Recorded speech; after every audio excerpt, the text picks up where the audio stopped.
menunjukkan kembang api. Ustaz, kita buat acara boleh Pak Ustaz? Boleh. Acara apa? Acara bakar-bakar boleh Pak Ustaz? Boleh, asal jelas apa yang dibakar. Jangan undang orang dibakar sampah ulang. Ya, ngapain mengundang orang kalau hanya bakar sampah? Ya, tapi kalau bakar ikan, bakar ayam, nah tolong jangan lupa kabari saya. Saya mau juga. Ya, kalau ada, ya kan? Ya. Habis itu Pak Ustaz, kami mau jalan-jalan, boleh Pak Ustaz? Boleh, kalau ada duit. Ya. Kalau nggak ada tidur aja uang. Ya, ngapain ribut-ribut? Ya orang kalau mau pergi jalan-jalan silakan, namanya hari libur, nggak apa-apa. Tapi kalau nggak ada duitnya nggak usah jalan-jalan.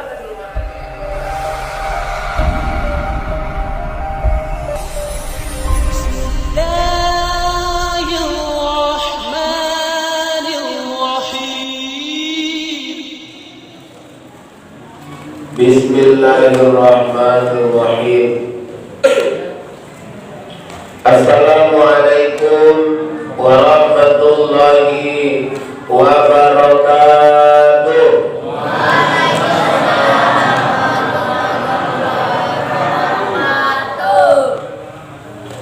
Hamdan wa syukran lillah, salatan wa salaman ala rasulillah wa ala alihi wa ashabihi wa mawalah. Qala Allah Ta'ala fil Qur'anil Karim, a'udzu billahi minasy syaithanir rajim. Bismillahirrahmanirrahim. Ya ayyuhal muddatsir qum fa'anzir wa rabbaka fakabbir wa thiyabaka fatahhir wal rujza fahjur wa la tamnun tastakthir wa li rabbika fasbir. Wa qala Rasulullah sallallahu alaihi wasallam fi kitabil hadis, man tashabbaha biqaumin fahuwa minhum. Sadaqallahul azim wa sadaqa rasuluhun nabiyyul karim wa nahnu ala dzalika minasy syahidin wasyakirin walhamdulillahi rabbil alamin. Bersyukur kita kepada Allah dengan ucapan alhamdulillah. Salawat dan salam tidak lupa kita sampaikan kepada Nabi yang kita cinta, baginda Rasul Muhammad sallallahu alaihi wasallam. Mudah-mudahan nanti di yaumil mahsyar kita semua mendapatkan syafaat dari beliau. Amin amin ya rabbal alamin. Yang kita hormati Bapak Ketua Badan Kemakmuran Masjid beserta seluruh pengurus yang hadir pada malam ini. Kemudian yang saya hormati bapak-bapak, ibu-ibu, orang tua saya, tokoh agama, tokoh masyarakat, alim ulama, cerdik pandai yang hadir pada hari ini. Mudah-mudahan kita semua dirahmati dan diridhai Allah Subhanahu wa taala. Alhamdulillah, malam ini kita sudah memasuki malam ke-18 di bulan Jumadil Awal tahun 1442 Hijriah. Lebih kurang 12 hari masuklah bulan Jumadil Akhir. Habis Jumadil Akhir, Rajab. Habis Rajab, Syaban. Setelah itu masuk Ramadan. Berarti hitungannya lebih kurang 3 bulan 12 hari lagi, lebih kurang. Kalau kita lihat kalender Masehi, ini adalah hari terakhir kita berada di tahun 2020. Insya Allah karena pergeserannya pukul 00.01, Maka nanti lebih kurang sekitar 3 jam lagi kita akan mengakhiri 2020 dan memasuki 2021. Kalau kita menghitung proses adaptasi kita dengan COVID-19 dari mulai bulan Februari sekarang sudah sampai bulan Desember, berarti kita sudah bersahabat dengan COVID selama 10 bulan. 2 bulan lagi COVID-19 genap 1 tahun. Tolong jangan diucapkan selamat ulang tahun. Nanti ada pula yang latah, selamat ulang tahun ya COVID-19, semoga panjang umur. Wah, hancur kita. Ya, ini kadang ada yang salah paham kan, mau gitu juga, sok paten. Ya, ada mama-mama, ya nenek-nenek dikasih bantuan sembako corona. Ditanya sama nenek, ini dari siapa? Nek, ini dari corona, Nek. Bilang sama corona ya mudah-mudahan panjang umur, sehat-sehat. Corona didoakan. Ya, tapi Bapak Ibu dirahmati Allah, saya hanya ingin menggambarkan begitulah kita kalau mengkoreksi waktu. Banyak orang hidup ini tak sadar dengan waktu. Banyak orang hidup ini nggak konsen dengan waktu. Oleh sebab itu banyak orang yang menyia-nyiakan waktu. Maka Nabi nggak salah kalau Nabi ngomong dalam hadis, ni'matani maghbunun fihima katsirun minan nas, as-sihhatu wal faragh. Ada 2 nikmat yang banyak dilupakan oleh manusia. Yang pertama adalah nikmat kesehatan, yang kedua adalah nikmat kesempatan. Kalau nikmat kesempatan itu berkaitan dengan waktu. Maka Bapak Ibu yang dirahmati oleh Allah Subhanahu wa taala, kita harus betul-betul konsentrasi untuk selalu menjaga waktu dengan baik. Malam hari ini kita beruntung karena kita berada di tempat ini, duduk di majelis taklim. Duduknya kita ini akan mendapatkan pahala 200 rakaat sholat sunnah. Ya, siapa yang duduk di sini dapat 200 rakaat sholat sunnah. Yang duduknya nyandar 200 rakaat juga. Yang duduknya tak menyandar 200 rakaat juga. Yang nengok muka ustaz 200 rakaat sholat sunnah. Yang matanya tertutup 200 rakaat sholat sunnah. Berarti siapa yang duduk di sini saja, walaupun dia tertidur, maka tetap dapat 200 rakaat sholat sunnah. Saya kadang-kadang ngajak orang, yuk kita ikut taklim yuk. Enggaklah, kenapa? Ngantuk kali ya. Saya bilang, enggak apa-apa, kau ikut aja. Kau tidur aja waktu saya ceramah. Itu dapat 200 rakaat sholat sunnah. Daripada kau tidur di rumah nggak dapat 200 rakaat, bagus kau tidur di masjid dengan ustaz ceramah dapat 200 rakaat sholat sunnah. Alhamdulillah datang ya, betul tidur ya. Nah, awal niatnya kan main-main aja, cuma betul pula. Ya tapi memang ya juga, ya tetap dapat dia 200 rakaat sholat sunnah Pak Ustaz, tetap, insya Allah tetap dapat. Jadi Bapak Ibu yang hari ini datang di sini, duduk di sini, tidur pun tetap 200 rakaat sholat sunnah. Ustaz gak ada masalah Ustaz kalau kami tidur Pak Ustaz, gak ada masalah. Kalau 1, 2 tidur gak ada masalah. Tapi kalau semuanya tidur, pulang aku. Ngapain tahu ceramah tidur semua? Ya. Bapak Ibu yang dirahmati Allah Subhanahu wa taala. Malam ini banyak orang yang sudah ngatur jadwal. Mau keliling-keliling kayak orang kampungan. Ya, kenapa? Karena ada orang malam tahun baru keliling-keliling nggak jelas arah. Ngapain? Bagus sama di sini, duduk bersama, dapat aqua, ntar lagi kue. Ya. Biasanya Ustaz kuenya nunggu habis ceramah. Karena kalau kuenya keluar Ustaz ceramah, nanti jamaahnya nengokin kue, nggak nengokin Pak Ustaz.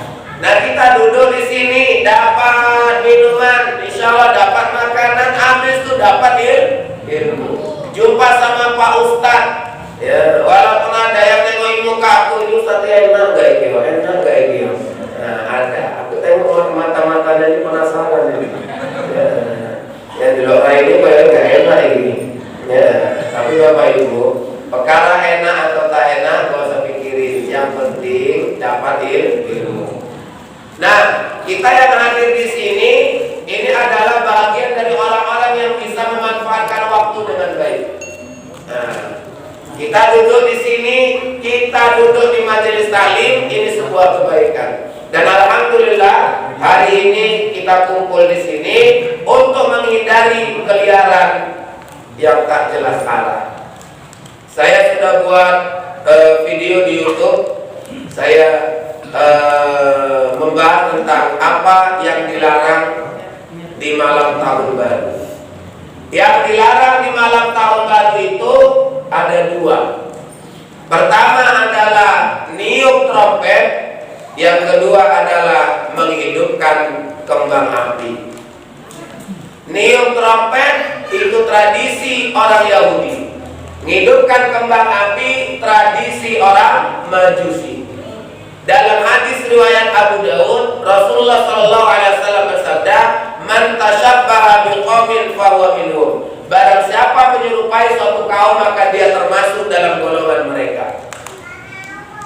Jadi malam tahun baru itu yang nggak boleh dua, niup trompet sama menghidupkan kembang api. Anak-anak Ustaz jangan ada yang niup trompet. Bagus kalian udah masuk masjid ini, pulang jangan niup trompet kalian. Ya. Apalagi mama-mama yang udah tua-tua jangan niup trompet lagi. Ini kadang tengok ada nenek-nenek niup trompet pula. Bernafas saja pun dah payah, mikirin niup trompet pula. Ustaz cucuku lah Ustaz, jangan belikan cucu trompet. Ustaz anakku lah Ustaz, jangan belikan anak awak trompet. Ustaz nangis dia lah Ustaz, jangan kalah sama anak. Anak kok kalah. Sekarang banyak mama-mama ini kalah sama anak. Maka betul lah kata Nabi dalam hadis, ya salah satu tanda-tanda kiamat itu adalah ketika seorang ibu melahirkan tuannya. Ibunya melahirkan anak, anaknya dibesarkan, begitu besar jadi bos, mamanya jadi ya gitu. Yang paling banyak sekarang ditengok Bu, ini dicatat di betul ya. Ditengok sekarang. Ibunya melahirkan anaknya, anaknya dibesarkan. Ya, kebetulan anaknya nikah anaknya, kemudian punya anak. Yang jaga anaknya siapa? Siapa Bu? Neneknya. Neneknya itu kan mama dari anak itu kan. Ya, jadi ya ini kan menjelaskan mama melahirkan anak dibesarkan, udah nikah, punya anak, anaknya yang menjaga neneknya. Berarti mamanya ini kan nggak bisa habis jaga ini kan. Ya. Udah, Ustaz tapi neneknya seneng kok Pak Ustaz. Ini bukan perkara seneng. Ya. Kalau memang neneknya seneng, pasti neneknya hanya bilang daripada aku sunyi. Pasti gitu alasannya. Bagus tak sama cucu, iya itu betul. Tapi jangan suruh neneknya lagi. Ini neneknya jaga cucu. Semua yang ini diurusin apa sama nenek. Dari mulai makaikan baju neneknya, julangi makan neneknya. Ya maaf kalau seandainya buang air besar neneknya, beli jajan ke kedai neneknya bergerak udah payah. Nek beli jajan nek. Wih nenek capek lu nak katanya. Nenek bentar aja nek katanya. Ya udah kita jalannya nak ya. Nggak mau jalan. Jadi naik apa nak? Naik kereta nek. Ya Allah kereta Mio-nya di bawah lu nak. Itu yang ada cuma kereta ninja. Ya udah nenek ninja deh. Terakhir neneknya naik ninja, nyungsep di pakai. Tinggal nenek. Nah itulah. Ada lagi yang ini anak ini mulutnya lancip kali. Dia bilang, mak, kayak mana ya mak anakku ya mak ya? Apa aku cari aja yang jaga ya mak ya? Ya. Si mamanya bilang, nanti kalau jaga kau bayar lah. Ya iyalah mak, kayak mana lagi? Ya habis itu si anaknya ngomong, ini lanjutkan mulai ini. Dibilangnya Pak nak, gini aja deh ya mak ya. Daripada aku ngasih sama pembantu 1 juta kan mak, bagusan aku ngasih sama mama. Pikirnya orang paten kali ngomong kayak gitu tuh. Padahal si mamanya hatinya terenyuh. Berarti anaknya ngasih duit 1 juta karena jaga anaknya. Berarti mamanya sama kayak hati-hati. Ibu-ibu sekarang sama anak-anak jangan kalah. Anak-anak ini kalau nggak dikasih nangis, ya kan? Kalau nangis dikasih. Maka anak-anak ini pasti, oh senjataku ini. Mamaku kalau aku nangis pasti dikasih. Keo kau amanah. Ya, kalau anak udah kayak gitu udah paten kali deh itu menang aku, menang aku, ye. Udah kalau aku nangis mama pasti ngasih. Mama-mama sekarang ini banyak yang takut anaknya nangis. Kenapa? Kalau udah nangis malu. Ya, jangan bu, ibu jangan takut. Ini anak ini nanti minta belikan trompet, jangan belikan. Minta belikan kembang api, jangan belikan. Bilang sama anak, daripada kau beli trompet, bagus beli makanan. Beli bakso, dan bulat. Kayaknya kan bulat ini. Ini kebanyakan makan bakso. Makanya bulat. Ya.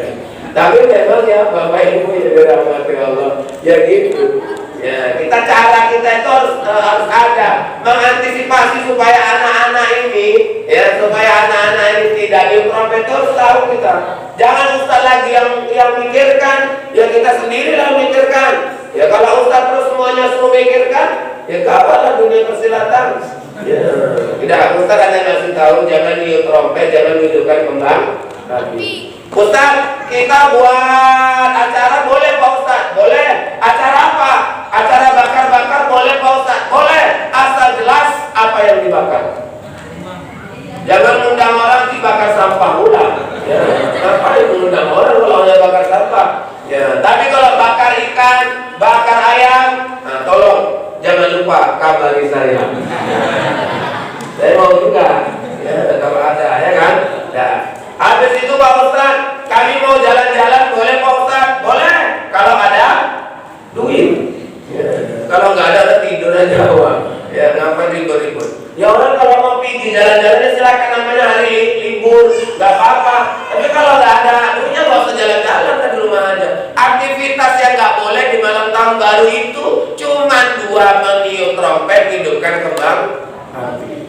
Nah. Jadi Bapak Ibu dirahmati oleh Allah, ini alhamdulillah kita yang hadir hari ini insya Allah terhindar dari tradisi orang Yahudi dan tradisi orang Majusi. Amin ya rabbal alamin. Nah, kemudian Pak Ustaz di ujung tahun ini kayak mana nih Pak Ustaz? Di ujung tahun ini kita hanya ingin membangun kesadaran.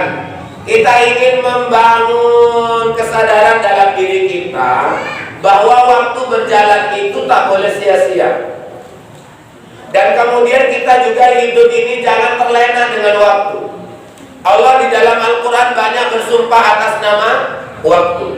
Lihat di dalam Al-Quran, mulai dari wal fajri demi waktu fajar, was subhi demi waktu subuh, wat duha demi waktu duha, wan nahari demi waktu siang, wal asri demi waktu sore atau asar, kemudian wal laili demi waktu malam. Lengkap Allah bersumpah atas nama waktu.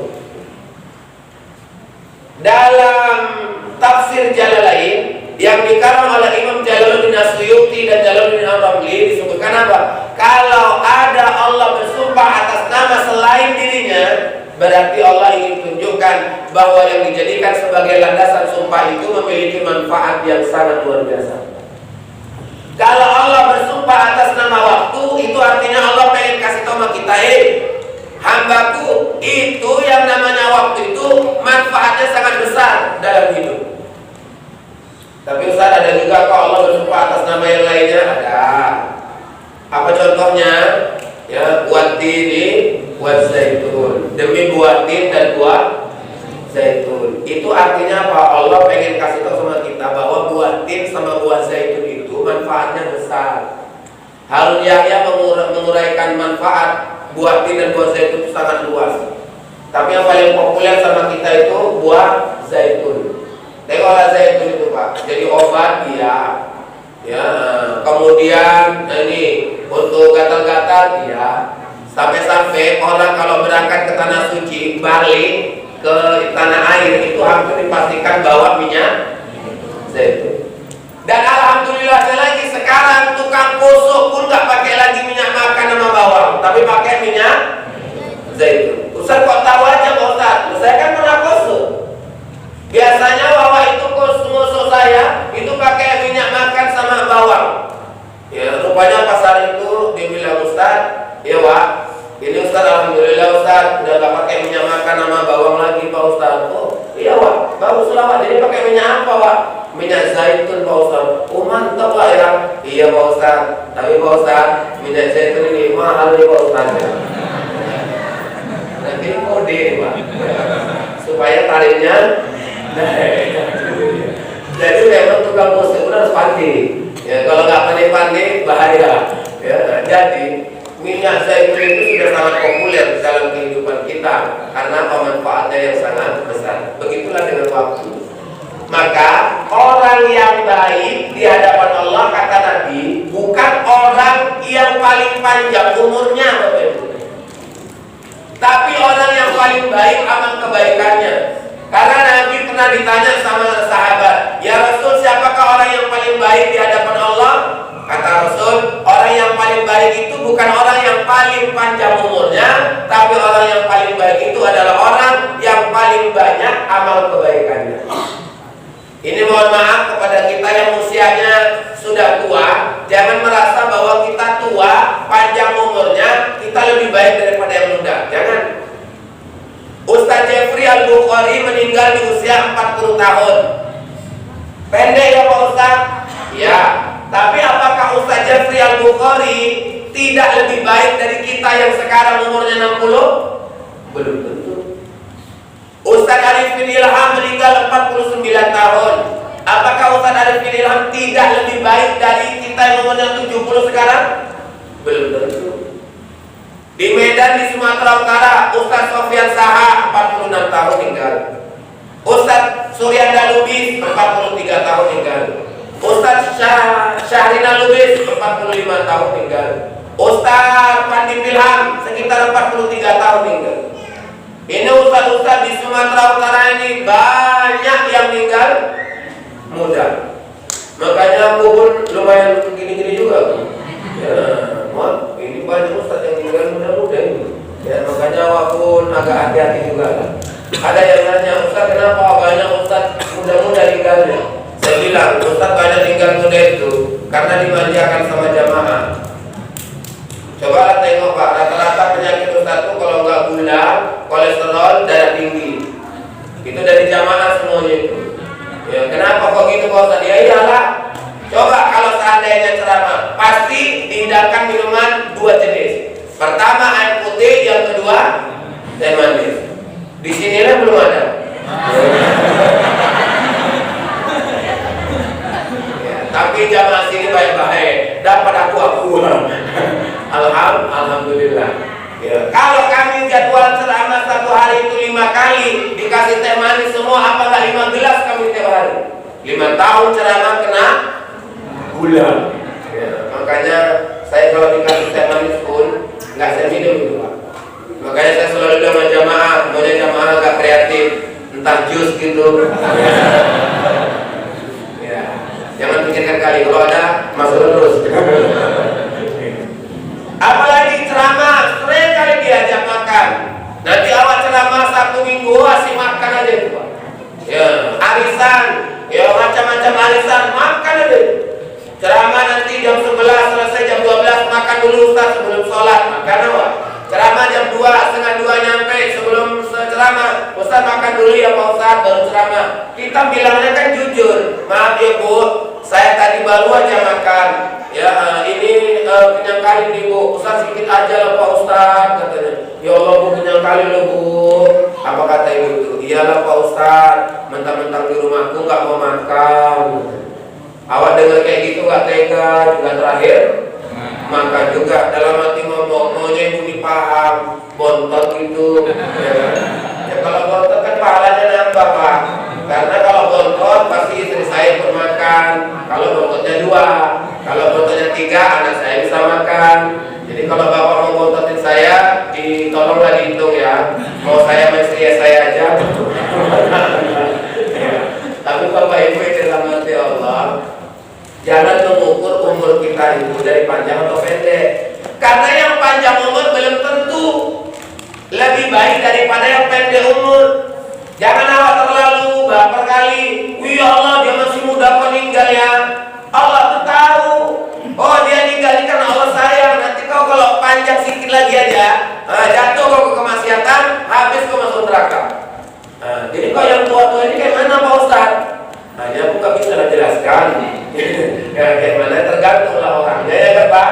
Dikasih Allah kesempatan hidup artinya Allah membuka ruang bagi kita untuk menambah kebaikan. Makanya kita dikasih Allah umur yang panjang, alhamdulillah. Yang muda jangan pernah pikirkan berapa umur kita di masa yang akan datang, jangan. Kesalahan banyak orang adalah memikirkan aku kira-kira umurku nyampe berapa ya. Masuklah prediksi, oh kayaknya umurku seperti yang dibilang Nabi antara 60 sampai 70. Nanti aja lah aku buat baiknya ya, kalau udah umur 40 atau umur 50 baru aku baik. Itu karena memprediksi. Gak usah, karena yang muda-muda ini belum tentu umurnya sampai 60 atau 70. Ibu-ibu mohon maaf ibu ya, kita ini sekarang yang banyak tinggal, coba jujur, yang tua-tua atau yang muda-muda? Yang muda-muda. Yang tua-tuanya alhamdulillah loh Pak, ini bukan aku nyemangatin enggak ya. Ya, memang yang tua-tua ini awet. Ya, malah yang muda-muda ini cepat kali. Saya banyak ceramah malam ketiga tadi ya, itu rata-rata yang tinggal itu kebanyakan Pak umurnya 60 ke bawah. Yang 50 lah, yang 40 lah, kayak gitu. Ya, kalau yang umur 70 tahun ke atas tinggal aku maklum, ya kan? Berapa umurnya? 70, maklum lah tinggal yang 70 ya kan. Tapi kalau umurnya 40-an tinggal, kenapa masih nanya-nanya itu kan? Kok tinggal kan gitu kan? Tapi intinya satu, bahwa umur itu jangan ditentukan dari panjang atau pendek, tapi kualitas umur. Nah, supaya umur kita berkualitas, mari sama-sama kita mentadabburi ya surah Al-Mudaththir. Bismillahirrahmanirrahim. Ya ayyuhal muddaththir, wahai orang yang berselimut. Inilah indahnya bahasa Al-Quran, bahasa Allah sama Nabi. Ini kan yang dipanggil oleh Allah dalam konteks turunnya ayat itu, siapa yang orang berselimut itu? Nabi. Nabi kalau Allah kalau sama Nabi Muhammad itu manggilnya istimewa terus. Kalau nabi-nabi yang lainnya itu Pak manggil nama, ya Musa, ya Zakaria, ya Isa, ya Yahya. Giliran Nabi Muhammad Allah panggil dengan panggilan yang istimewa. Ya ayuhan nabi, wahai nabi, ya ayuhan muddaththir, ya ayuhan muzammil, itu panggilan istimewa. Karena sayangnya Allah sama Nabi Muhammad dipanggil dengan panggilan istimewa. Bapak, kalau bapak betul-betul sayang sama suami, panggillah istri bapak dengan panggilan istimewa. Ibu pun gitu juga Bu, kalau seandainya ibu sayang sama suami, panggillah dengan panggilan istimewa. Makanya Nabi manggil istrinya ya Aisyah, bukan, tapi ya Humairah, wahai yang putih kemerah-merahan. Tapi mohon maaf, jangan ikut-ikutan gitu. Tengok juga bini awak kayak mana. Kadang-kadang habis ngaji langsung diamalkan. Begitu pulang tok assalamualaikum, waalaikumsalam, ya Humairah. Bini awak pun terkejut. Bang siapa Humairah bang? Ya kau lah deh, bang tapi aku rafean bang. Ya, abang tadi baru ngaji deh, kata Ustaz. Nabi aja manggil istrinya Humairah, makanya abang panggillah kau Humairah. Oh gitu ya bang? Iya deh. Abang tahu gak bang arti Humairah itu bang? Nah itu udah lupa bang deh. Apa tadi ya? Bang, Kumairo itu bang artinya yang putih kemerah-merahan. Oh gitu ya dia? Iya bang, berarti nggak cocok sama kau dia. Kenapa bang? Kau kan hitam legam. Jadi panggilan kau apa lah bang? Ya Hajar Aswad. Habis itu bang ditutup itu, kau bisa masuk abang ya. Ya. Tapi pak, yang penting bapak manggil istri jangan nama lah pak. Ini kadang awak nggak enak kuping dengannya. Nama bininya PA, panggilannya PA. Kan nggak enak kali kalau seandainya manggil istri kayak gitu. Istri dia pun melunjak, apa cok? Aku sudah, nggak ada romantisnya. Ya kalau kita romantis lah, Ustaz aku tua loh pak Ustaz, nggak pokok, wes tua pun nggak pokok, saya penting romantis. Ya manggilnya ya terserah, bukan hati awak. Kalau ingat-ingat masa bulan madu dulu manggil aja bini awak ayam beb gitu. Ya, Ustaz aku nenek-nenek itu lo ayam beb. Ya, ya nggak apa-apa. Nah, yang penting ayam beb. Asal KJN yang untungnya ya kan bu. Nggak kan ayam beb. Ayam nanti.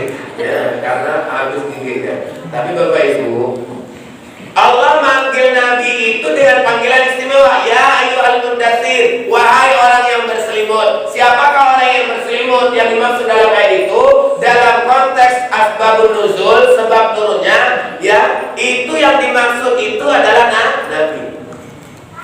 Tapi Ustaz berarti kalau gitu ayat ini hanya untuk Nabi lah Pak Ustaz? Enggak. Ayat ini kemudian dikembangkan dalam tafsir, ya ayyuhal mudatsir, wahai orang yang berselimut. Siapakah orang yang berselimut itu? Orang yang berselimut itu bisa ditafsirkan dengan beberapa makna. Pertama, orang yang berselimut itu adalah orang yang menutup diri. Orang yang menutup diri itu kayak mana?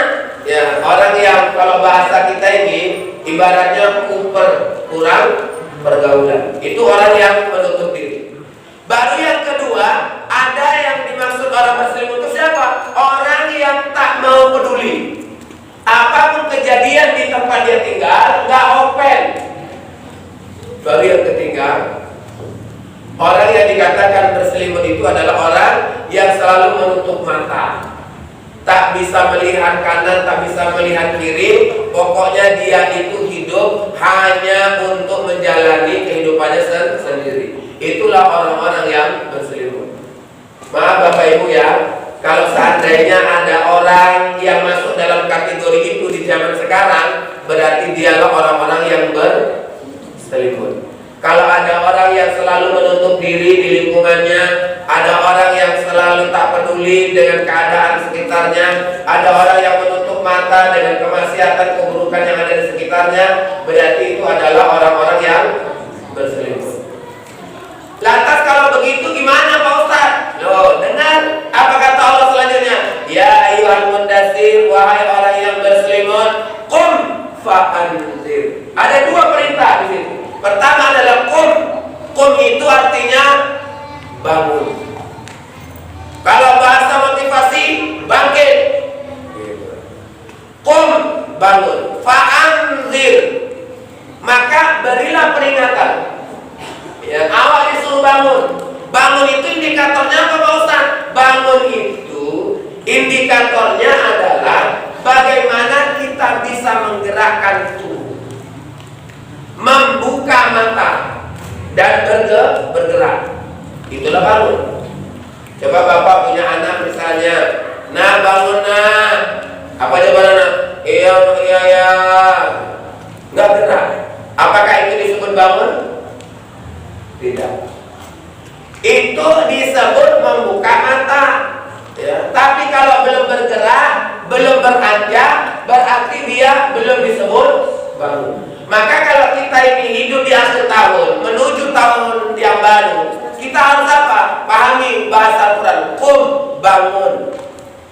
Yang selama ini berbuat dosa diam-diam aja, yang selama ini berbuat maksiat enak-enak aja, yang selama ini berbuat buruk kemudian merasa tak berdosa, qum, bangun. Ya, fa'anzir, maka berilah peringatan. Ustaz, ngasih peringatan sama siapa? Aku kan nggak ustaz.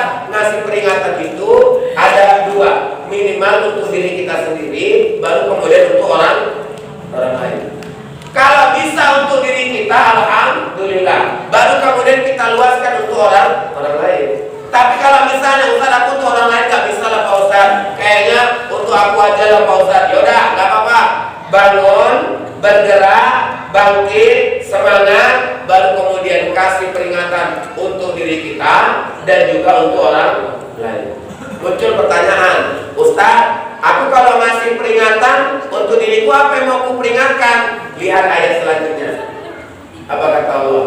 Ya ayyuhal muddatsir qum fa'anzir wa rabbaka fakabbir. Peringatan yang harus kita kasih untuk kita atau untuk orang lain itu yang pertama, wa rabbaka fakabbir, dan Tuhanmu besarkan. Bapak Ibu mohon maaf, jangan besarkan diri kita, tapi besarkan Tuhan kita. Jangan besarkan diri kita, tapi besarkanlah Allah Tuhan kita. Ya, ini kadang-kadang kita kan sibuk besarkan diri sendiri. Kalau kita besarkan Allah, pasti Allah yang akan besarkan kita. Tapi kalau kita besarkan kita, maka Allah yang akan menghinakan diri kita. Membesarkan diri kita itu kayak mana Pak Ustaz? Ini maaf ya, merasa diri kita hebat. Awak di masjid rajin, tapi merasa hebat. Macam awak pula yang paling taat kepada Allah. Jangan. Ini harus waspada kita ini.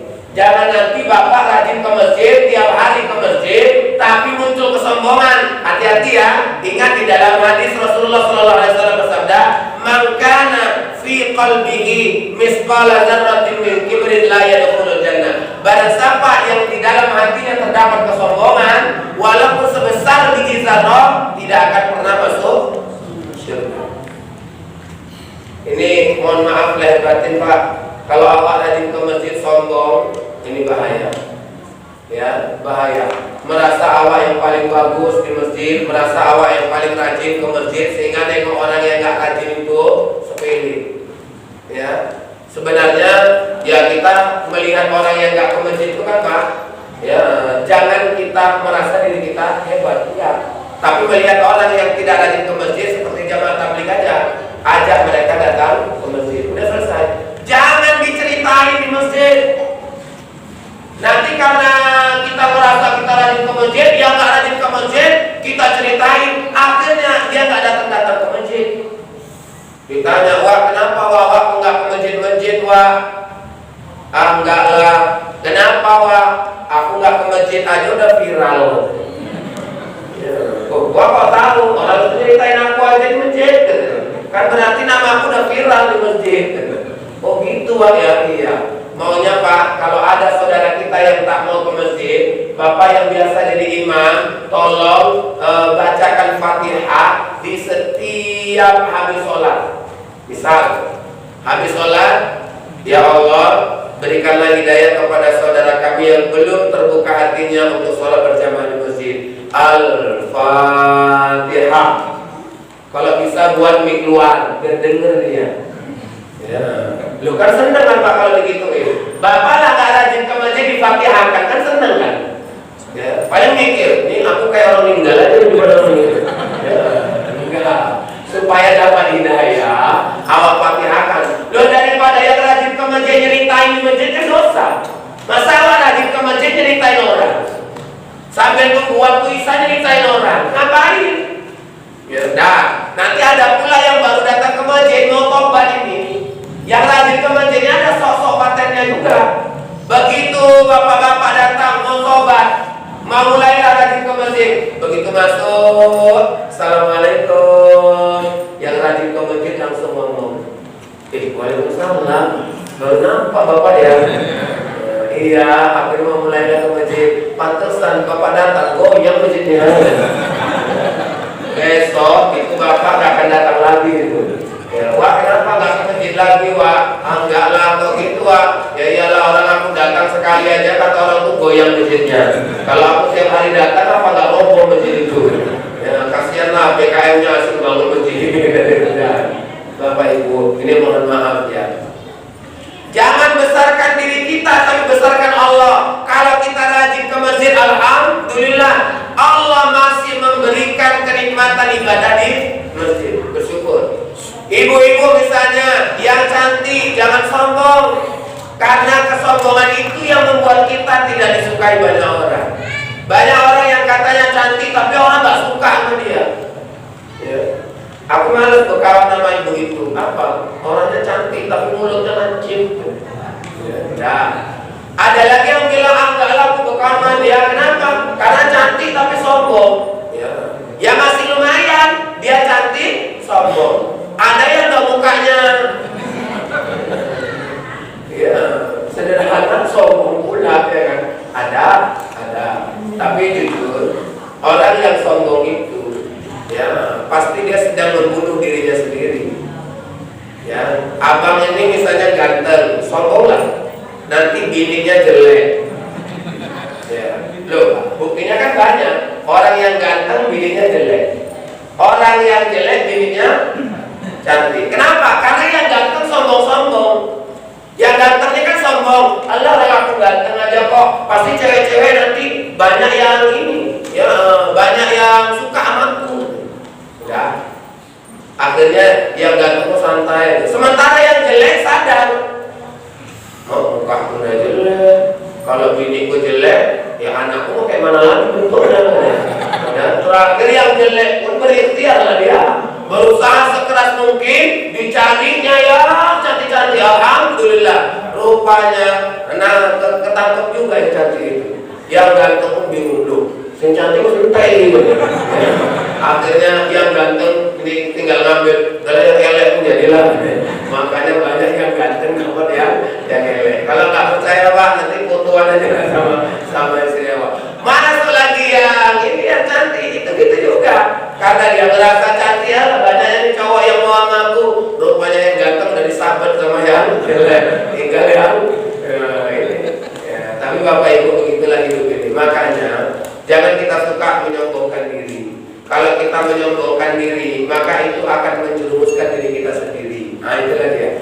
Jadi yang kita bilang fa'anzir, berilah peringatan untuk diri kita supaya kita membesarkan Tuhan kita, jangan membesarkan diri kita. Dan nggak ada itu Pak, agama menyuruh kita membesarkan diri kita, nggak ada. Sampai lihat dalam Al-Quran yang sering kita baca dalam sholat, surah Al-Fatihah. Apa surah Al-Fatihah bunyinya? Alhamdulillahirabbil alamin. Segala puji bagi Allah, Tuhan semesta alam. Ingat ya Bapak Ibu, dalam tafsir alif lam itu bermakna kullu, bermakna semuanya. Semua pujian itu hanya bagi Allah. Makanya kita sebenarnya kalau dalam kajian tasawuf nggak boleh puji orang kalau yang dipuji itu tidak mengembalikan pujiannya kepada Allah. Jadi kalau misalnya Bapak dibilang sama kawan, Pak, Bapak memang orangnya baik kali ya Pak. Bapak yang paham harus bilang Alhamdulillah. Ya. Ibu kalau dibilang, wih, ibu cantik kali ya Bu ya, ibu langsung bilang apa? Alhamdulillah. Cuma kebanyakan orang kalau dipuji nggak kayak gitu. Ya, oh Bu, ibu ku tembak cantik kali hari ini Bu ya. Ya, lu kok baru tahu? Kayaknya udah sejak 50 tahun yang lalu lah orang mengaku ya. Sekarang umurku udah 51 ya. Ya Allah. Nah itulah payah Pak. Ya, kita ini kalau dipuji harus balikan pujian kepada Allah. Dan ingat Bapak Ibu ya, kalau Bapak Ibu muji, kemudian pujiannya itu nggak balik kepada Allah, besok-besok jangan dipuji lagi tuh orang. Karena kalau kita puji lagi dia sombong, itu sama dengan kita menjerumuskan dia. Kalau ada orang yang dipuji gak mengembalikan pujiannya sama Allah, berhenti kita memuji dia. Tapi kalau dia kita puji, Bapak tengok ya orangnya dermawan, ya tinggal bilang aja Alhamdulillah.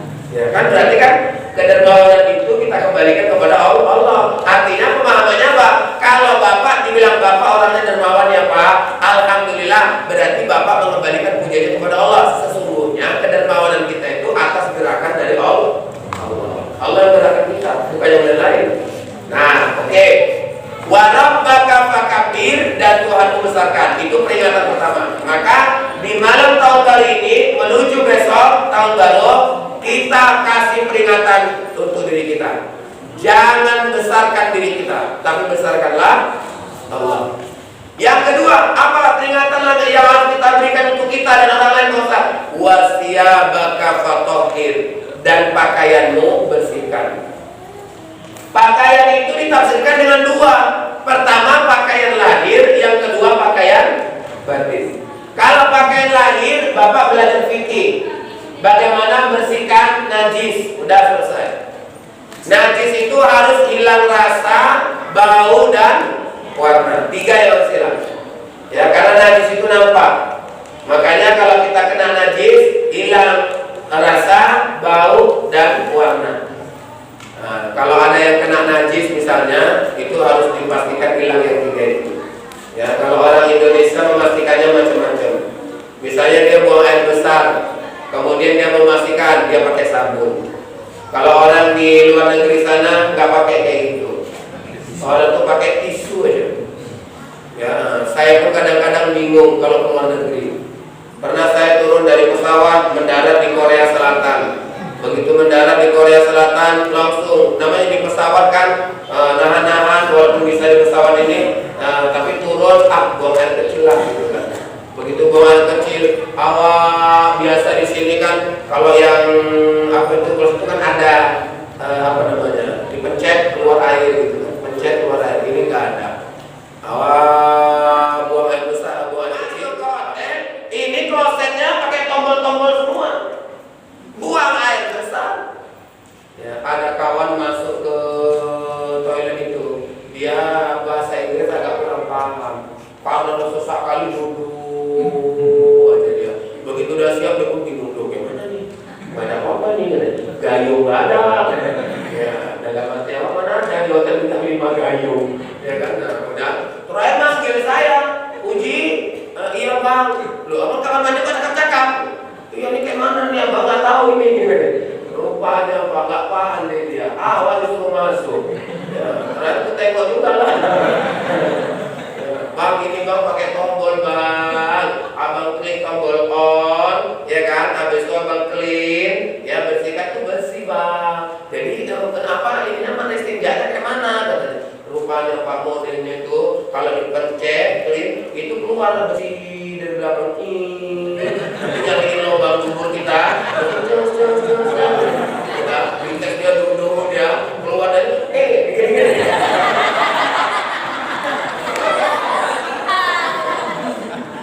Itulah yang mau besok kantor. Aku pun tak jadi mau juga. Cuma awal agak sedikit bahasa Inggris tahu lah ya kan Pak.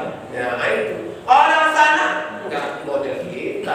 Model kita maaf ya Pak. Kadang pakai tangan Jawa ini kan udah bisa bersih itu ya kan. Tapi kurang yakin lagi pakai sabun.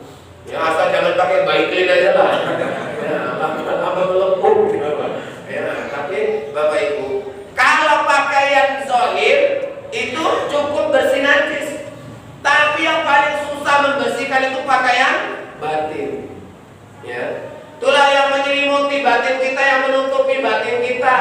Apa itu Pak Ustaz? Nah, itulah iri, dengki, hasud, dendam, apalagi? Ya, banyak yang lainnya. Ini kalau udah yang kayak gini nih, ini payah ngilanginnya.